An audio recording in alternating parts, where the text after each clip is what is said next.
რუსული რეჟიმის წინააღმდეგ გამოსავალი მხოლოდ ერთი ქოლგის ქვეშ გაერთიანებაა. ეს მიხეილ სააკაშვილის მთავარი პოლიტიკური გზავნილია. საქართველოს მესამე პრეზიდენტი 3 წლის შემდეგ 7 ნოემბრის საქმეზე გამართულ სასამართლო პროცესზე მივიდა და სხდომათა დარბაზიდან პროდასავლურ ოპოზიციურ პარტიებს ერთმანეთთან საუბრისკენ, გაერთიანებისკენ, საერთო სტრატეგიის შემუშავებისა და ურთიერთ კრიტიკის დასრულებისკენ მოუწოდა. ვისაც ჯერ კიდევ გონია რომ უხარია რომ აი ჩემმა პარტიამ სხვა ოპოზიციურ პარტიებთან და ცოტათი მეტი პროცენტი მიიღო, იმას საერთოდ ვერაფერი ვერ გაუგო. და არანაირი პოლიტიკური მომავალი არ აქვს. ერთადერთი შანსი არის ყველა პარტიის გაერთიანება. რაზე კამათობთ? რა სტრატეგია და საერთო პრინციპები და ჩვენ მერე გავსხვავდებით, მაგრამ რითი გავსხვავდებით? გარდა იმისა, რომ ყველა სადიდაოდ ჩავს და ყველა იმავად მენიუში შეყვანილი შესაძლებელი. საერთაშორისო იზოლაციიდან გამოსავლის და რუსეთისგან ჩამოშორების გზად ივანიშვილის რეჟიმის მიერ დაპატიმრებულ პრეზიდენტს პოლიტიკურ პარტიებთან ერთად საზოგადოების გაერთიანება მიაჩნია. ყველა იმ ადამიანის, ვინც მიიჩნევს, რომ ახლა ქვეყნის ევროპული მომავალი გადასარჩენია, უიმედობა, უპერსპექტივობა და სიღარიბე კი დასაძლევი. რეჟიმი იზოლირებულია არა მხოლოდ ცივილიზებულ სამყაროსთან, მათ შორის ჩვენი მეზობლებისგან. არამედ ოკუპანტ რუსეთისგანაც კი. ის ყველანაირად ბაძავს, რომელსაც ყველანაირად ბაძავს და ცდილობს რომ ასიამოვნოს. სოფლიო მასშტაბით უპრეცედენტო სიგიჟესთან გვასაკუთრებთ.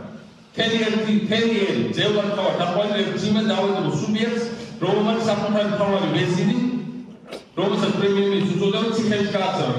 რეალურად ეს არის მაფიოზური სტრუქტურა. რა არის მაფიოზ ბოსის მთავარი აუცანი? ყველა აღმოჩნდა, მოსახლეობა აღმოჩნდა.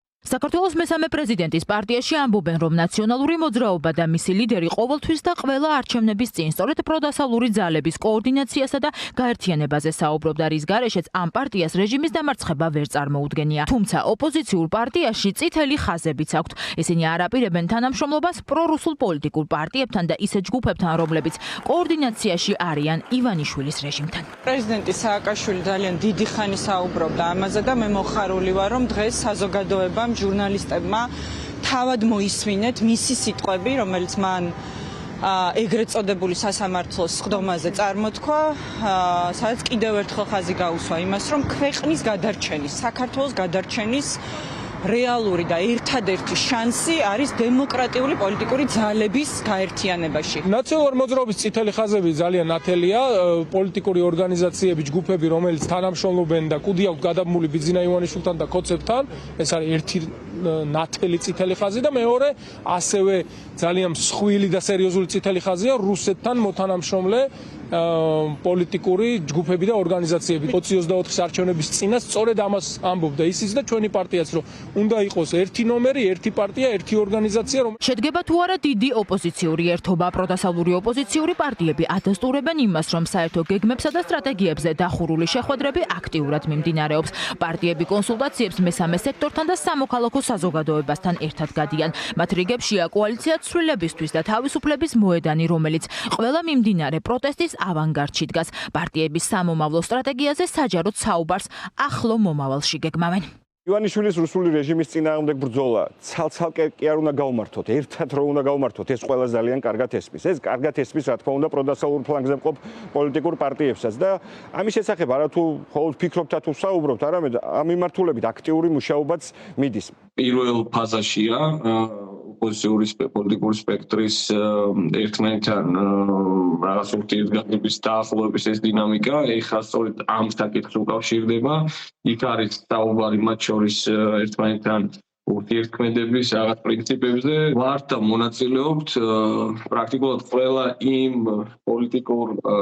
პოლიტიკური საკითხის როგორც დაყენებაში, თუ მის არტიკულაციაში, ისე შესაბამისი გადაწყვეტების მოძებნაში. საერთო სტრატეგიისა და პრინციპების შემუშავებაში აქტიურადაა ჩართული ლელო ძლიერი საქართველოს. პარტიაში გვეუბნებიან, რომ მათთვის მიუღებელია რომელიმე ნომრის ქვეშ პოლიტიკური პარტიების გაერთიანება, თუმცა ის, რომ რეჟიმის წინააღმდეგ საერთო სტრატეგიით ბრძოლა გადამწყვეტია, ამაზე ოპოზიციურ პარტიაში თანხმდებიან. ჩვენ ლელო ძლიერი საქართველოს ყოველთვის მზად ვიყავით და ვართ კოორდინაციისთვის. ჩვენ არაერთხელ გამოგვითქვამს სურვილი იმისა, რომ შექმნილიყო საერთო სახალხო პარლამენტი, რომ მათ შორის შეგვექმნა საერთო პოლიტიკური დღის წესრიგი და ერთად გვებრძოლა არჩევნებში, ამიტომ ჩვენ კოორდინაციის და კოალიციურობის სხვადასხვა ფორმატის მიმართ ყოველთვის ვიყავით ღია და კვლავაც ვინარჩუნებთ ამ ღიაობას, რაც შეეხება პარტიულ გაერთიანებას, რაღაცა ქოლგის ქვეშ ეს არ არის ჩვენთვის საინტერესო პოლიტიკური იდეა და ეს არ არის ისეთი რამ, რასაც ჩვენ რაიმე ფორმით განვიხილავთ. ლელოსგან განსხვავებული პოზიცია აქვს ერთ დროს ამავე პარტიის მოკავშირე გახარია საქართველოსთვის პოლიტიკურ გუნდს. ოპოზიციური სპექტრის მხრიდან ამ ორი პოლიტიკური პარტიის კრიტიკა ჯერ კიდევ თვითმმართველობის არჩევნების დროს ნახეთ, როცა მათ არჩევნებში შესვლა გადაწყვიტეს, შემდეგ კი საპარლამენტო და საკრებულოების მანდატები დაიკავეს. ექს-პრემიერის პარტიაში ახლაც ერთიან ნაციონალურ მოძრაობასთან რაიმე სახის გაერთიანებასაც კი გამორიცხავენ და ოპოზიციურ ერთობასაც სკეპტიკურად უყურებენ.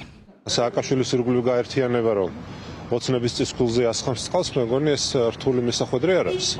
ვისთან ერთადაც უნდა გაერთიანდეს. ჩვენ არასდროს ყოფილ ვართ ამ ერთიანობის ნაწილი, რაც გულისხმობს ნაციონალური მოძრაობის გარშემო გაერთიანებას და პირიქით ეს არის საჩუქარი ოცნებისთვის.